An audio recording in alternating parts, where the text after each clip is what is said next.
Hello friends, once again welcome back to my channel. जैसे कि मैंने बिगनर्स के लिए कुछ इम्पोर्टेंट वीडियोस अपलोड किया था, जो कि पार्ट 1 और पार्ट 2 के तौर पे मैंने अपलोड किया था। जो कि पार्ट 1 में मैंने बताया था कि कैसे करें ट्रेड, और पार्ट 2 में मैंने ये बताया था कि स्टॉक्स को सेलेक्ट कैसे करें, कौन सा टाइम फ्रेम यूज़ करें और इंडिकेटर्स कौन सा यूज़ कर सकते हैं। तो आज मैं कुछ इम्पोर्टेंट टॉपिक लेके आऊँगा, जैसे कि इंट्राडे में ट्रेड कैसे करें। कई लोग होते हैं कि इंट्राडे ट्रेड करना चाहते हैं, कई लोग होते हैं कि पोजिशनल ट्रेड करते हैं। तो हम लोग देखते हैं कि किस तरीके से ट्रेड कर सकते हैं इंट्राडे। तो इंट्राडे ट्रेड करने के लिए आपको सबसे पहले इम्पोर्टेंट ध्यान रखना है कि आप जो भी क्वांटिटी आप परचेज कर रहे हैं, मेक श्योर कि वो इंट्राडे के लिए ही हो।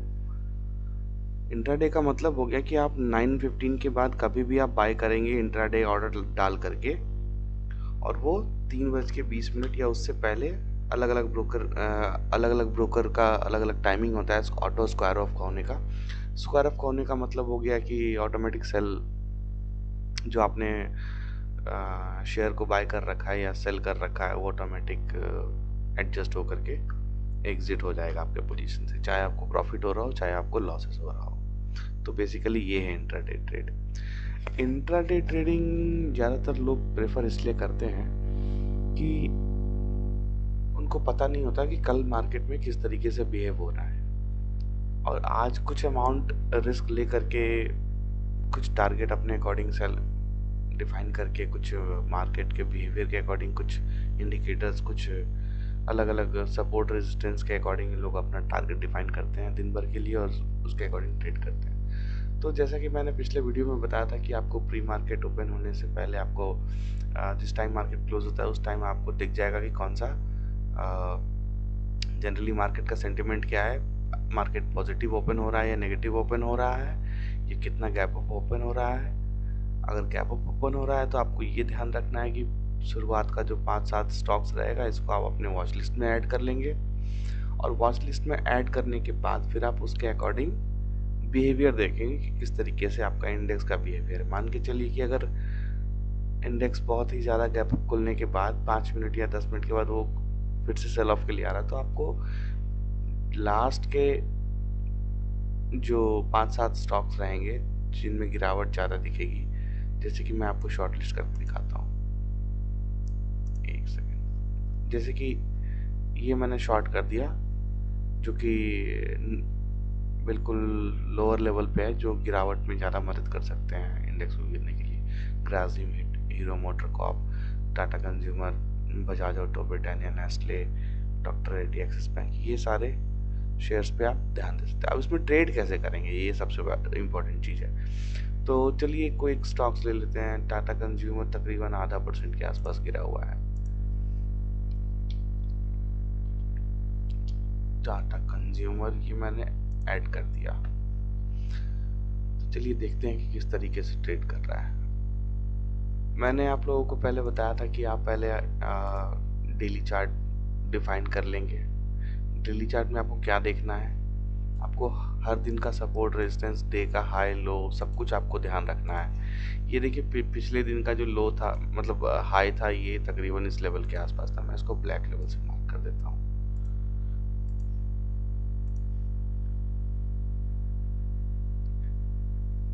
इसके लिए हाई लगभग तकरीबन इस लेवल के आसपास का था। लो मेरे लिए ये हो जाएगा, और एक मैं उसके एक दिन पहले का लो मान लेता हूँ। और अभी जो अब अगले दिन के लिए एनालिसिस करेंगे, ये यहाँ से, ये यहाँ पर से शिफ्ट करके इस वाले का लो। इसके बाद फिर हम मूव कर जाएंगे आवरली चार्ट पे। आवरली चार्ट पे आप ध्यान से देखेंगे कि एग्जैक्टली में स्विंग किस तरीके से काम कर रहा है। ये बिल्कुल परफेक्ट तरीके से काम कर रहा है, ठीक है।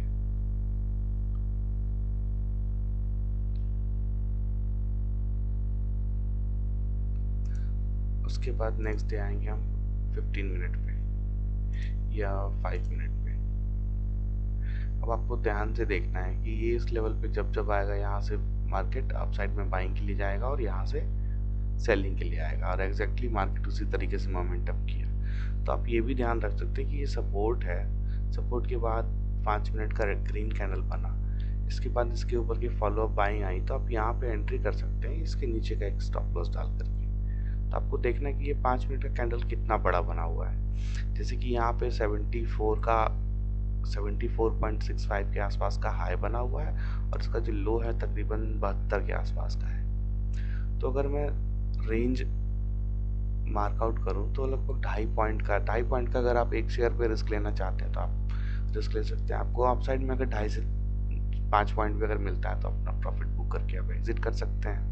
इस तरीके से भी मैनेज कर सकते हैं। फॉर एग्जांपल मान लीजिए कि मैंने यहाँ पे इसके ब्रेकआउट होने के साथ ही मैंने 74 या 75 के आसपास में मैंने ट्रेड एक्सिक्यूट कर लिया। तो 75 के आसपास भी अगर मैं लेता हूँ तो मेरे लिए टारगेट 78 और ये 79.5 भी अगर आता है तो बहुत है वो। मेरे रिस्क के अकॉर्डिंग मुझे ऑलरेडी रिवॉर्ड मिल चुका है। मैं यहाँ पे अपना प्रॉफिट बुक कर लूँगा। बुक करने के बाद फिर मैं वेट करूँगा कि वापस ये कब आता है। वापस आने के बाद फिर से आपको थोड़ा सा आपको प्रॉफिट कुछ ना कुछ कभी ना कभी दे ही देगा। तो आपको क्वांटिटी मैनेज करना आना चाहिए कि आप जब इस ब्रेकआउट पे जब ट्रेड कर रहे हैं तो कितनी क्वांटिटी को ट्रेड कर रहे हैं, और ये जो फर्स्ट कैंडल का जो हाई लो का जो रेंज है ये कितना बड़ा है।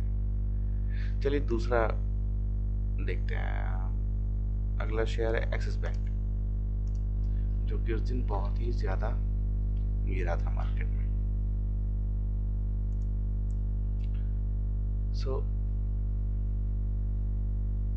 एक्सिस बैंक की अगर मैं बात करूं तो पहला कैंडल तकरीबन 11 तारीख को ये वाला बना।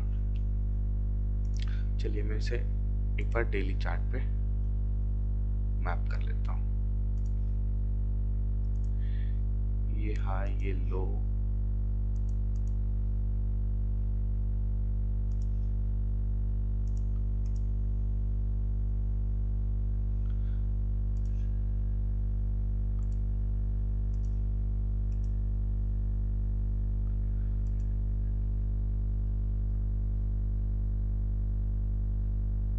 सो फ्रेंड्स अभी आप ध्यान से देखेंगे तो एक्सिस बैंक एक्चुअली एक बहुत ही नैरो रेंज में मतलब ट्रेड कर रहा है लगभग, अगर आप ध्यान से देखेंगे तो। अब मैं इसे और छोटे टाइम फ्रेम पे लेके जाऊंगा 5 मिनट पे, तो 5 मिनट में एग्जैक्टली आपको दिखेगा कि मार्केट में मोमेंटम किस तरीके से होगा। ये हो सकता है कि अगर आप 10 स्टॉक्स को सेलेक्ट करते हैं तो 2 या 3 स्टॉक्स में आपको इस तरीके से मोमेंटम मिल जाएगा। मैं दूसरे स्टॉक्स को ट्राई करता हूँ जो मेरे ऑलरेडी पोर्टफोलियो में यहाँ पे मेंशन किया हुआ है। फॉर एग्जांपल ये आप ध्यान दें, 11 बजे आप यहाँ पे इसका ब्रेकआउट होने के बाद आप यहाँ पे शॉर्ट कर सकते हैं 255-56 पे। आपको डाउन साइड में अच्छा खासा टारगेट मिला। इसने 5 मिनट का हाई कभी ब्रेक ही नहीं किया। मारुति को अगर ले, मारुति में भी सेम हुआ। आप ध्यान से देखें कि 5 मिनट या 15 मिनट्स का भी अगर लो जब भी ब्रेक हो रहा है तो काफ़ी अच्छा मोमेंटम आपको देखने को मिल रहा है। तो ये कुछ तरीका है। कुछ लोग होते हैं कि इंडिकेटर्स यूज़ करते हैं, कुछ लोग होते हैं सपोर्ट रेजिस्टेंस यूज़ करते हैं। मैं आपको वो भी बता देता हूँ सपोर्ट रेजिस्टेंस।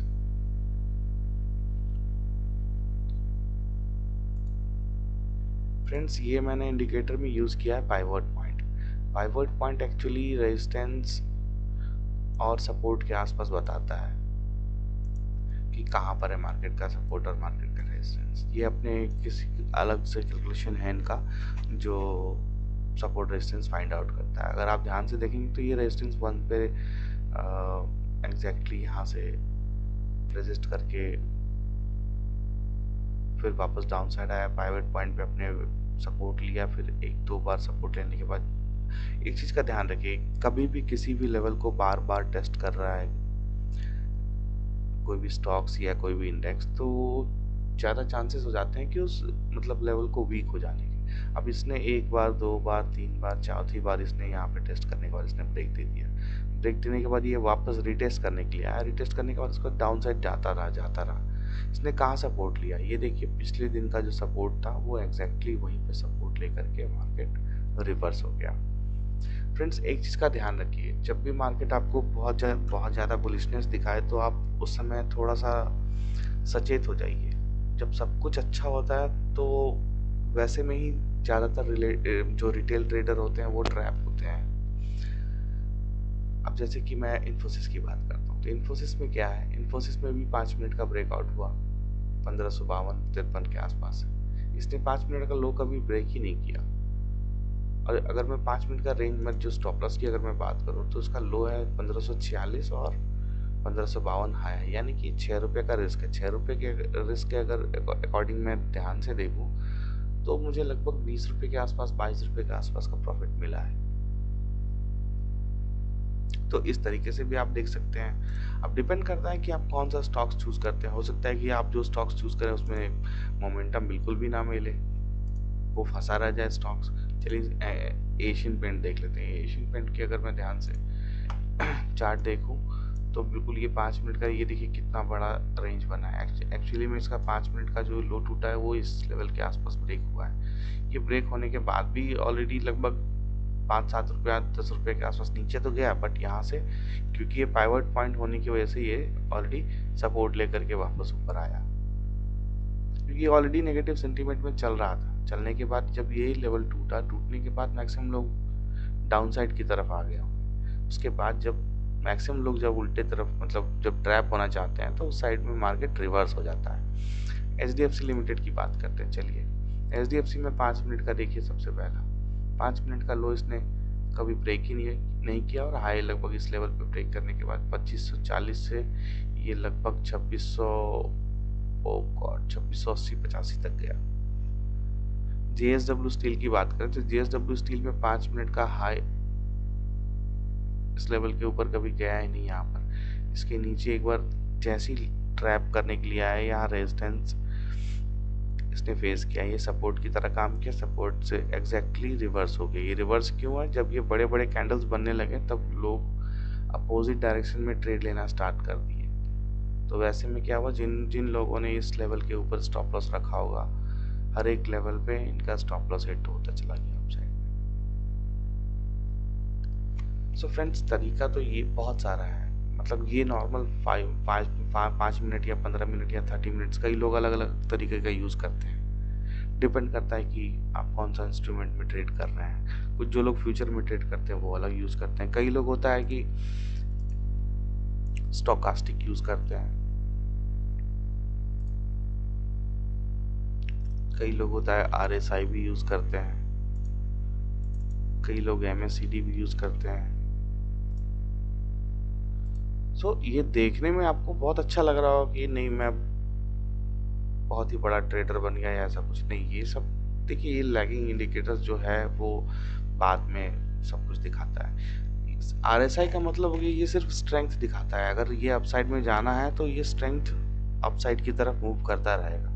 अगर इसको डाउन साइड में जाना, ये एक्सट्रीम मतलब बुलिशनेस दिखा चुका है जहाँ से आपको गिरावट दिख सकता है, तो वो ये आपको लेवल्स बता सकता है। लेकिन स्टोकास्टिक हो गया और एमएससीडी हो गया, ये आपको थोड़ा सा लैगिंग इंडिकेटर की तरह काम करता है। लेकिन सबके, कई लोग ट्रेड इसमें इससे भी, इस मेथड से भी ट्रेड करके पैसे कमाते हैं। तो पैसा आप हर तरीके से कमा सकते हैं, लेकिन आपके पास हर तरीके का टेक्निक यूज़ करने के लिए आपके पास माइंडसेट होना चाहिए, मनी मैनेजमेंट होना चाहिए, सबसे बड़ी बात है कैपिटल होना चाहिए। तो कैपिटल होना भी बहुत इम्पोर्टेंट है कि आप हर तरीके से ट्रेड को अपने एग्जीक्यूट कर सके और एटलीस्ट अपने रिस्क को मिनिमाइज करके चले। तो चलिए एक बार सन फार्मा की बात करते हैं। सन फार्मा में ध्यान से देखेंगे कि 5 मिनट इतना लंबा था, यहाँ पर 1023 के आसपास। इसके ऊपर आप यहाँ पे अगर लॉन्ग भी करते हैं तो आपके लिए पहला टारगेट आता मतलब ऑलमोस्ट 7 पॉइंट के आसपास का, जो कि मैं अगर ध्यान से देखूँ इस कैंडल का लो जो है 15 है, 15.5 है, और इस कैंडल का हाई 23 है, ऑलमोस्ट 8 पॉइंट का है, यानी कि 1:1 मेरे को यहाँ पर भी मिल जाएगा। और क्योंकि ये रेजिस्टेंस के पास है तो हो सकता है यहाँ से मार्केट रिवर्सल भी दे दे।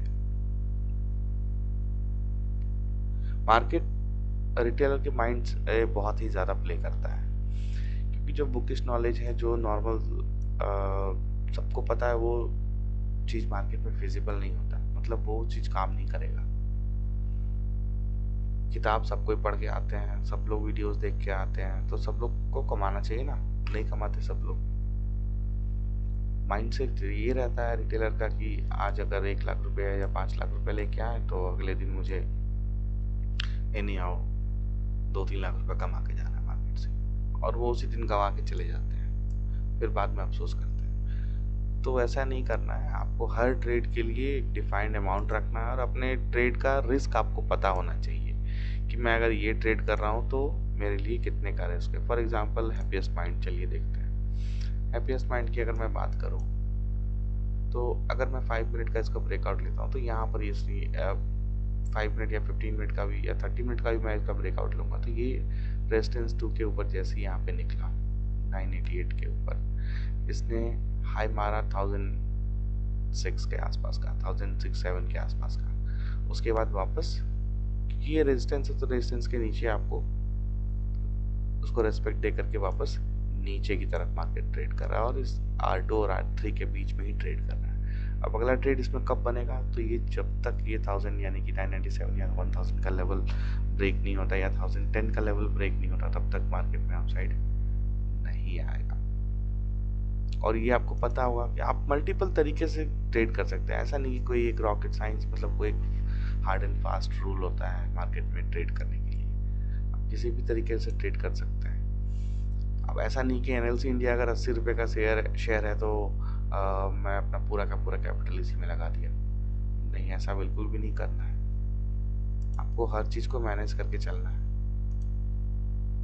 अब इन्फोसिस की बात करते थे। इन्फोसिस में तो ये ऑलरेडी इतना बड़ा गैप अप होने के बाद भी ऑलरेडी और अपसाइड के लिए ज़्यादा चला गया। नायका खैर मैं तो खुद ही नहीं ट्रेड करता नायका में। ये देख लीजिए HDFC लिमिटेड, बंधन बैंक की बात करते हैं तो बंधन बैंक में क्या हुआ पहले 5 मिनट में आप ध्यान से देखिए कि कोई भी स्ट्रेटेजी हमेशा मतलब 100% आपको काम करके नहीं देगा। आपका मनी मैनेजमेंट आपको पता होना चाहिए कि कितने का रिस्क ले रहे हैं और कितना मेरा टारगेट हो सकता है। हो सकता है कि आप फर्स्ट डे ट्रेड करना स्टार्ट करें और आपके सारे स्टॉप लॉसेस हिट हो जाए, तो वैसे में आकर के पैनिक भी नहीं होना है। आपको अपने साइकोलॉजी पे कंट्रोल रखना है और सबसे बड़ी बात कि किसी भी लॉस में आपको मार्केट से फाइट नहीं करना है कि नहीं मैं बिल्कुल सही था, ये गलत कैसे हो गया। नहीं, लॉसेस हो रहे हैं, एग्जिट कर लीजिए। उसके बाद एनालिसिस कीजिए कि क्या गलती की है वहां पे। या तो एंट्री गलती है, या तो आप माइंडसेट गलत है, या तो फिर आपका पोजीशन साइज गलत है, या तो आपका साइकोलॉजी गलत है। तो अपने एक बार रिस्क को डिफाइन कर लीजिएगा तो फिर आपको ट्रेड करने में बिल्कुल भी आसानी होगी। इसमें अगर देखा जाए ध्यान से तो इसका लो जो मैं एक बार ये पाइवोट रहने देता हूँ, कोई दिक्कत नहीं है। इसमें मैं एक लाइन ड्रॉ करता हूँ। ये 5 मिनट का लो हो गया और ये 5 मिनट का हाई हो गया। ऐसे दिन में आप कभी भी आप इस तरीके से ट्रेड कर ही नहीं पाएंगे। आपको समझ में नहीं आएगा किस डायरेक्शन में जाएगा मार्केट, किस डायरेक्शन में नहीं जाएगा।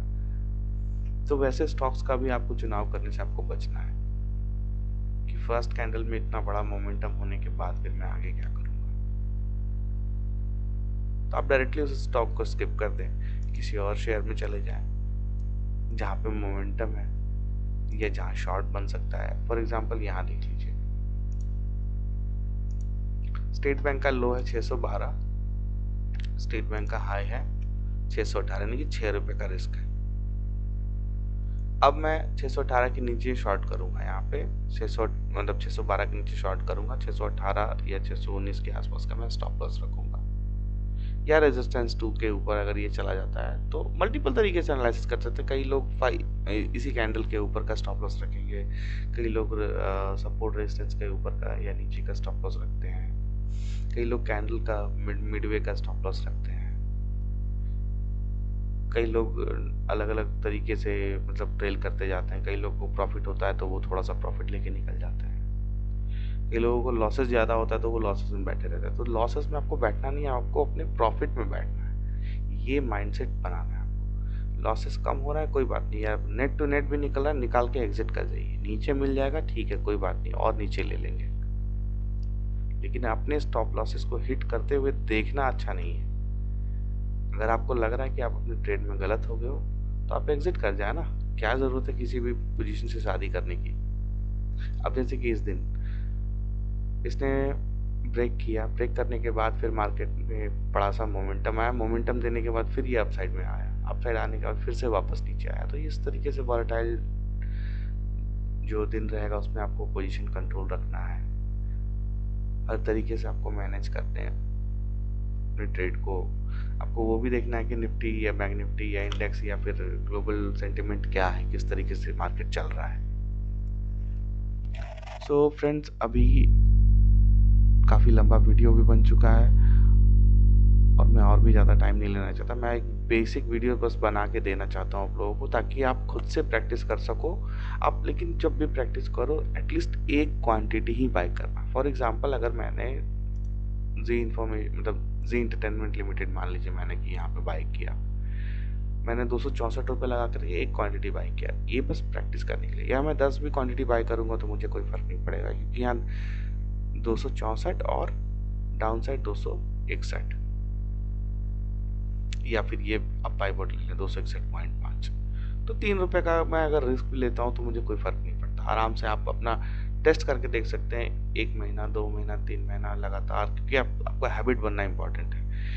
1-2 रुपये ही आपको लॉस होगा तो आपको अफसोस भी नहीं होगा, या 10 रुपये भी लॉस होगा तो आपको अफसोस नहीं होगा, लेकिन आपको ध्यान से रखना है कि वो आपके परसेंटेज टर्म में कितना आपको प्रॉफिट देता है। अगर 2%, 3%, 4% भी अगर मैक्सिमम टू मैक्स अगर मिल रहा है तो बहुत है, वो आप एग्जिट कर जाए अपने पोजीशन से। पहले आप प्रॉफिट लेना सीखें, क्योंकि कई लोग होता है ना, प्रॉफिट देख करके भी उनका पूरा का पूरा दिन लॉस में चला जाता है, तो वो काम नहीं करना है। सो आपको अपने ट्रेड को मैनेज करना है, कि हो सकता है कि आपने 10 ट्रेड लिया जिसमें से 4 ट्रेड आपका लॉस में होगा, लेकिन आपको ओवरऑल प्रॉफिटेबल होना आना चाहिए। या एक बार अगर प्रॉफिटेबल हो गए तो उसके बाद फिर आपको लॉसेस में नहीं जाना है। अपने माइंडसेट को इस तरीके से ट्रेनिंग देनी है और थोड़ा सा लोगों से हट के सोचना है। न्यूज़ पे बिल्कुल भी बिलीव नहीं करना है, न्यूज़ बाद में आता है। चार्ट, ये जो डेटा वगैरह लोग कहते हैं कि डेटा पे ध्यान दो, इस पे ओपन इंटरेस्ट पे ध्यान दो, इस पे ध्यान दो, ठीक है वो सब कुछ ध्यान देंगे। अब खुद सोचो कि जब एनएससी पे डेटा पोस्ट होता है, ऑप्शंस का डाटा, वो हर 3 मिनट पे पोस्ट होता है, यानी कि 3 मिनट के बाद वो डेटा वहाँ पे फीड आपको एक्सेस मिलता है, यानी कि 3 मिनट में तो राम कहानी बराबर करके रखेगा एक बार में। समझ रहे हैं आप बात? तो मार्केट में जो सेंटिमेंट दिखाता है वो एक्चुअली होता नहीं है, उसका जस्ट उल्टा होता है, और लोग वहीं पे ट्रैप होते हैं। ट्रैप होते हैं तो लोगों को नुकसान होता है, नुकसान होता है तो बड़े बड़े प्लेयर्स को फायदा होता है। तो आपको सोचना है बड़े प्लेयर्स की तरह, पैसे को मैनेज करना है और स्लो एंड स्टेडी ग्रो करना है। ऐसा नहीं कि 1 मंथ में या 2 महीने में 3 महीने में पैसा डबल करके निकल जाना है। सो फ्रेंड्स, आज के लिए इतना ही। मैं अगले वीडियो में ट्राई करूँगा कुछ लाइव ट्रेड्स करके दिखाऊं, मतलब कि 5 मिनट का ब्रेकआउट या कुछ इंडिकेटर लगा करके किस तरीके से ट्रेड करते हैं। अगला वीडियो में मैं ट्राई करूंगा कुछ स्विंग ट्रेडिंग कैसे करते हैं। फॉर एग्जांपल, जो लोग पोजिशनल ट्रेड करते हैं, इंट्राडे कई लोगों को नहीं पसंद, तो जो लोग पोजिशनल ट्रेड करना चाहते हैं वो लोगों के लिए अलग वीडियो में बना करके नेक्स्ट वीडियो में इसी सीरीज़ के मैं आप लोगों के सामने पोस्ट कर दूँगा। सो फ्रेंड्स, अगर वीडियो अच्छा लगे तो डेफिनेटली लाइक करें, शेयर करें और सब्सक्राइब करना बिल्कुल भी ना भूलें। Thank you for watching.